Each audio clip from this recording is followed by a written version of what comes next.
Okay, so now your student learned the handwriting program, so I would have them write A to Z. You can see I have vowels separated into red letters and consonant into blue letters. You can tell them, or you can have this already prepared for them.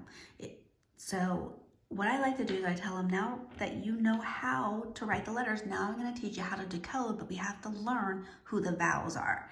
Vowels are the letters in red, okay? So vowels are in red, consonants are in blue.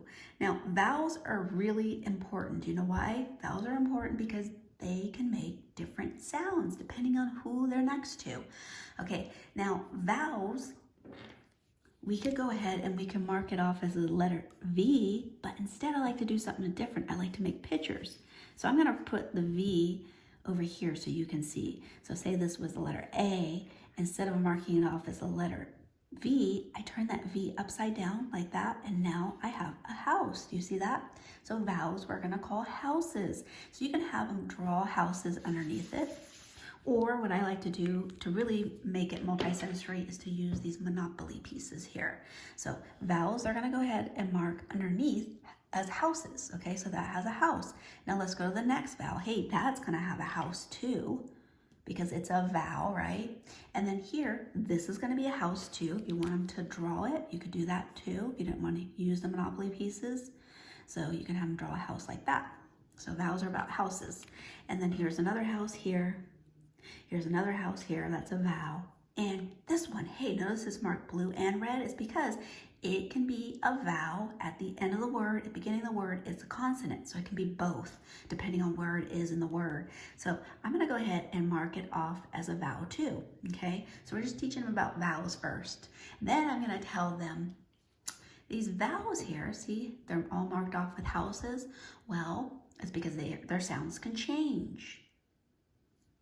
So then I tell them consonants, and their sounds are pretty constant. Their sounds pretty much stay the same.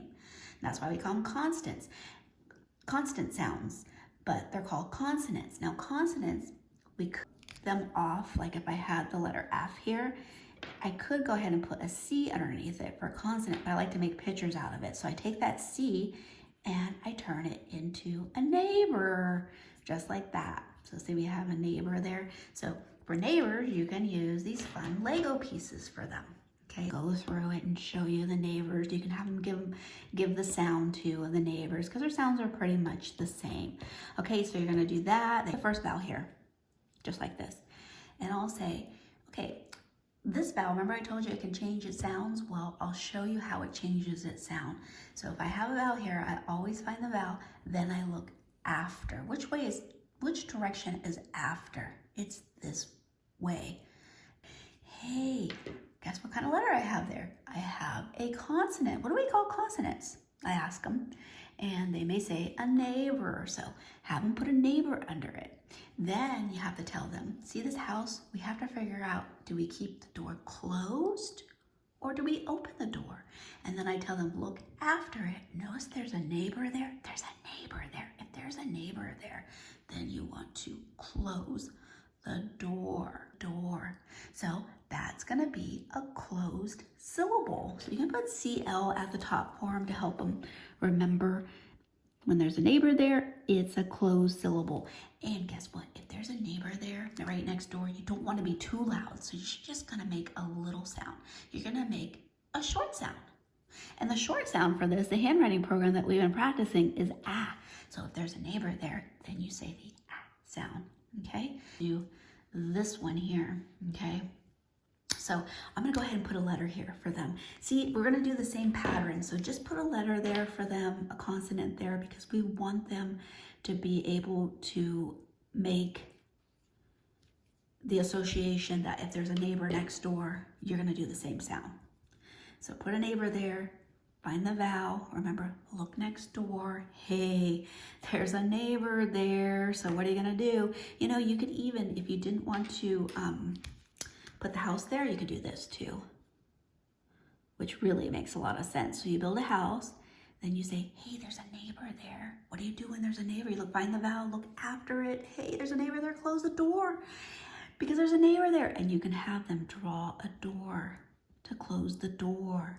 So now they got a closed door because there's a neighbor there. You wouldn't want to be too loud, so you make your short sound, Okay, so you're not telling them, you're not having them make the consonant sound, just the vowel for now, So you just showed them the short sound, the closed syllable. You close the door when there's a neighbor there, okay? Super important when we decode. So you just taught them the short sound for everything. We're not gonna do letter Y, okay? We're not gonna do the short sound for letter Y because that's too advanced. But they at least know that Y can be a consonant and a vowel. Okay, so we're gonna hold off on Y. And now I'm gonna show you the long sounds. Now we're gonna do the long sound. Now notice by the vowels, I deleted the consonants. So I need to delete this one though. And notice this one's already deleted, this one, and we're not gonna do letter Y. So you wanna delete the consonants. Now, they can see you doing that, but you tell them we're gonna go ahead and decode this letter here. So find the vowel, or they can make a house.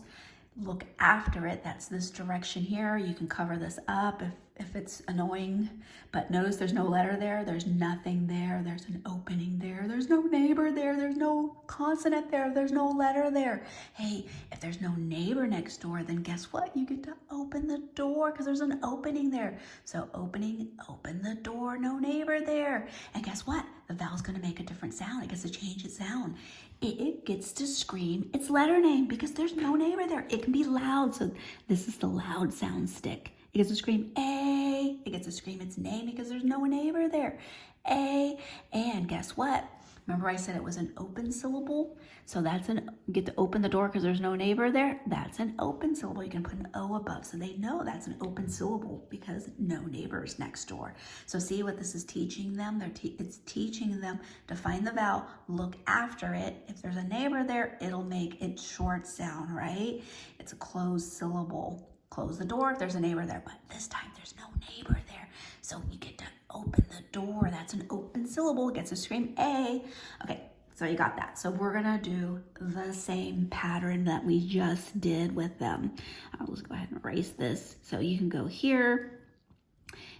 Look next door. Is there a neighbor there? There's no neighbor there. So open the door. That's an open syllable. And this one here, if we were to do this one, find the vowel, make a house.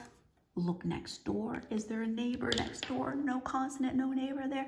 So leave the door open. So you can leave the door open like that. And then it's open syllable. No neighbor there. It can be loud. It gets to scream its name, I. Here. No neighbor there. Open the door. Open syllables. Make long sounds. It gets to scream its name, you or ooh. You could go ahead and show them this if you like. I'm gonna go ahead and say you is special. It can scream its name, you. And I'm gonna go ahead and draw this little person with glasses. And guess what? I tell them that pretend that there's a rainbow up in the air, a pretty rainbow. You can make a rainbow like this. You special because it has two long sounds. It can say you, or guess what? You see a pretty rainbow in the air, put your glasses on. So I do this, put your glasses on, put it up to your face, and you would say, ooh, ooh, ooh. That's the second long sound that you can say. It can say you, or think of the pretty rainbow in the air. What would you do? You put your glasses on and you'd look at the rainbow and you would say, ooh, ooh. That's the second sound, that long sound you can make. So you just taught them the two sounds that our vowels can make. And remember, it's a pattern for them. You taught them the short sound, neighbor there, close the door, closed syllables always equal short sounds. And then you taught them, hey, if there's no neighbor there, then guess what? Open the door, open syllables equal long sounds, and the vowel gets to scream its letter name. Okay, so you just taught them that. Okay, so then now I'm going to teach you how to decode.